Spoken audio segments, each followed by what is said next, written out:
చంద్రబాబు సీఎంగా ఉండగా అసెంబ్లీలో తెలంగాణ అనే పదాన్ని నిషేధించారు.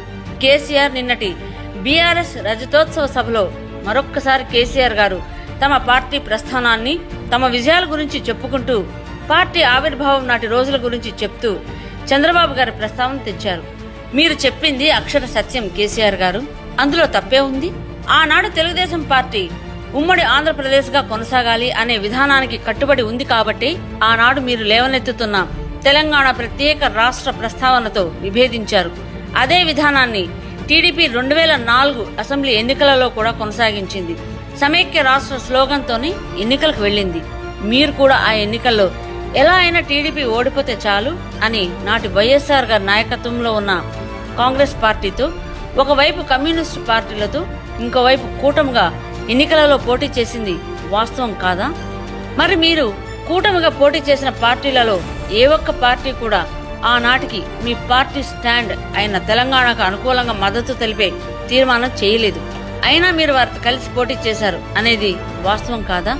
నాడు ఎన్నికలలో నెగ్గిన తర్వాత వైఎస్ఆర్ నాయకత్వంలో ఏర్పాటైన ప్రభుత్వంలో మీ పార్టీ అధికార భాగస్వామిగా చేరారు.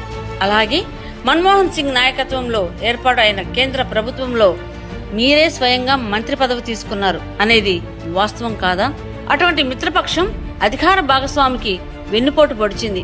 మీ పార్టీనే లేకుండా చేయాలి అని నిలువున మీ పార్టీలో ఫిరాయింపులు ప్రోత్సహించింది. మీ ఉద్యమాన్ని అవహేళన చేసింది. నాటి వైఎస్ఆర్ అని తెలిసి ఉండి ఆయన కొడుకే మా ఇంటికి పిలిచి భోజనం పెట్టిన జగన్ రెడ్డి అని నిన్నటి సభలో ఒక్క మాట కూడా చెప్పలేదే కేసీఆర్ గారు? మరి అదే టీడీపీ పార్టీ 2008 విజయదశమి నాడు తెలంగాణకు అనుకూలంగా తీర్మానం చేసిన సంగతి కూడా చెప్పలేదు. అదే టీడీపీతో కలిసి 2009 ఎన్నికల్లో మహాకూటమిగా పోటీ చేసిన సంగతి కూడా చెప్పలేదు. అదే వైఎస్ఆర్ మరణించిన తర్వాత అతని కొడుకు జగన్ రెడ్డి గారు తెలంగాణ పర్యటనకు వెళ్తున్న సందర్భంగా మానుకోట దగ్గర ఆయన మీద మీరే చేయించిన రాళ్ల దాడి, దానికి ప్రతిగా జరిగిన పోలీస్ కాల్పుల్లో ఒక కుర్రవాడు మరణించిన సంగతి కూడా మర్చిపోయారా? టీడీపీ పార్టీకి మీరు నష్టం కలిగించారు.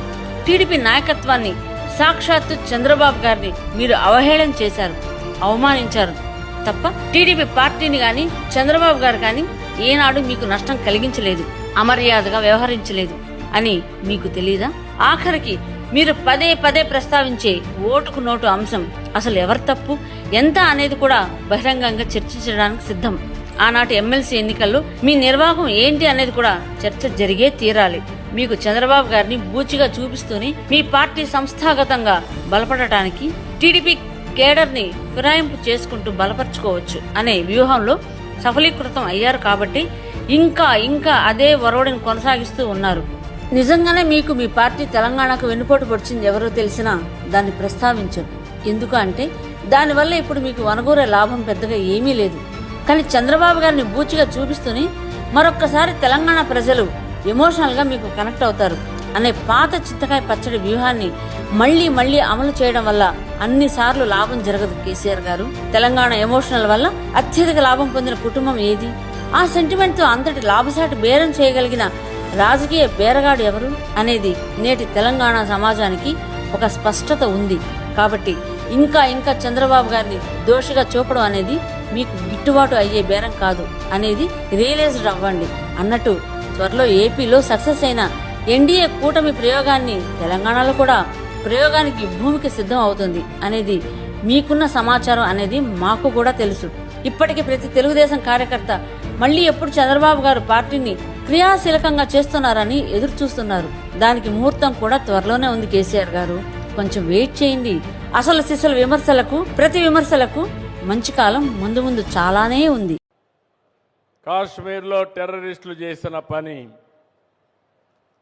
ఈ దేశం యొక్క శక్తి ముందర ఇలాంటి కుయుక్తులు ఏమీ పని చేయవు.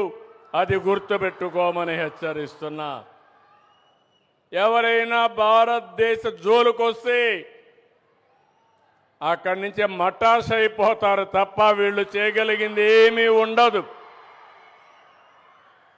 తీవ్రవాద సమస్య కానీ, టెర్రరిస్ట్ సమస్యలు కానీ ఈ దేశాన్ని ఏమీ కూడా షేక్ చేయలేవు. అది భారతీయుల్లో ఉండే ధైర్యం, ఐకమత్యం. అవసరమైతే ఇలాంటి సవాళ్లు వచ్చినప్పుడు మనమందరం కూడా సంఘటితంగా ఉండి ఈ దేశాన్ని రక్షించుకునే శక్తి, యుక్తి భారతీయులకు ఉందని చెప్పి కూడా నేను మీకు తెలియజేస్తున్నా. ఇక్కడికి వచ్చినప్పుడు నేను మిమ్మల్ని అందరినీ ఒకటే కోరుతున్నా. నేను ఎప్పుడూ మాట్లాడినా 20 ఏళ్ళకు 30 ఏళ్ళకు ముందే మాట్లాడుతూ ఉంటాను. చాలామంది అంటారు ఇవన్నీ మాకు అర్థం కావని. అర్థం చేసుకున్న వాళ్ళు బాగుపడుతున్నారు, అర్థం చేసుకోలేని వాళ్ళు అక్కడే ఉంటున్నారు. ఈరోజు నేను మిమ్మల్ని అందరినీ కోరేది ఒకటే. ఈరోజు ఆధార్ ఉంది. ఏ దేశానికి లేనటువంటి అడ్వాంటేజ్ భారతదేశానికి. డూప్లికేషన్ ఏం లేదు. ఇక్కడుండే అందరి ఫోటోలన్నీ తీసుకొని రియల్ టైంలో ఈ మీటింగ్కి ఎవరెవరు వచ్చారో ఐడెంటిఫై చేయగలుగుతామంటే దానికంటే శక్తి ఏం కావాలని మిమ్మల్ని అడుగుతున్నా. మీరంతా కూడా ఐటీ పిల్లలు కాబట్టి మీరు ఇంకా బాగా అర్థం చేసుకోగలుగుతారు. రెండోది, నేను చేసిన పని ప్రతి ఒక్క సిటిజన్ని పుట్టినప్పటి నుంచి అందరికీ ఆధార్ అథెంటికేషన్ చేస్తున్నాం. అక్కడి నుంచి ప్రతి ఒక్కరిని ఏ ఫ్యామిలీలో ఉంటారో ఫ్యామిలీకి కూడా బాండేజ్ పెడుతున్నాం, కలుపుతున్నాం. ప్రతి ఒక్క ఇల్లు జియో ట్యాగింగ్ చేస్తున్నాం. రేపు ఏదైనా ఒక విపత్తు వస్తే ఎవ్వరు చెప్పక్కర్లేదు, ప్రోగ్రామ్ చేసి వాళ్ళకు మెడిసిన్స్ కావాలన్నా, ఫుడ్ కావాలన్నా డ్రోన్స్ ద్వారా పంపించే పరిస్థితి వస్తుందని చెప్పి కూడా నేను మీకు తెలియజేస్తున్నా. ఇంకో పక్కన ఈరోజు నేను ఒకటి గవర్నమెంట్ ఆఫ్ ఇండియా కానీ గవర్నమెంట్ ఆఫ్ ఆంధ్రప్రదేశ్ కానీ ఇచ్చే సంక్షేమ కార్యక్రమాలు లేకుంటే మనం అందించే సేవలన్నీ కూడా ఇంటిగ్రేట్ చేస్తున్నాం. ఇక్కడి నుంచి ఏ విధంగా వాళ్ళ ఆరోగ్యాన్ని బాగు చేయాలి, చదువు విషయంలో ఏ విధంగా మనం క్యారియర్ బిల్డప్ చేయాలి, ఏ విధంగా వాళ్ళ ఆదాయం పెంచాలని ఆలోచిస్తున్నాం. ఈరోజు ఒక్క విషయమే మీకు చెప్తున్నాను. డేటా ఉంది, హిస్టారికల్ డేటా, టూల్స్ ఉన్నాయి, ఏఐ వచ్చింది, నాలెడ్జ్ ఉంది. ప్రపంచమంతా ఎక్కడుండే నాలెడ్జ్ కూడా తీసుకునే అవకాశం వచ్చింది. కంప్యూటింగ్ ఇంకో పక్కన రియల్ టైం డేటా ఉంది. సెటిలైట్స్ వచ్చాయి, డ్రోన్స్ వచ్చాయి, సీసీటీవీ కెమెరాలు ఉన్నాయి, వేరబుల్స్ ఉన్నాయి, ఐఓటీస్ ఉన్నాయి. రియల్ టైం డేటా వస్తుంది. ఇవన్నీ ఉపయోగించుకొని రియల్ టైం సొల్యూషన్ కూడా 90-95% మనం ఇచ్చే అవకాశం వస్తుంది.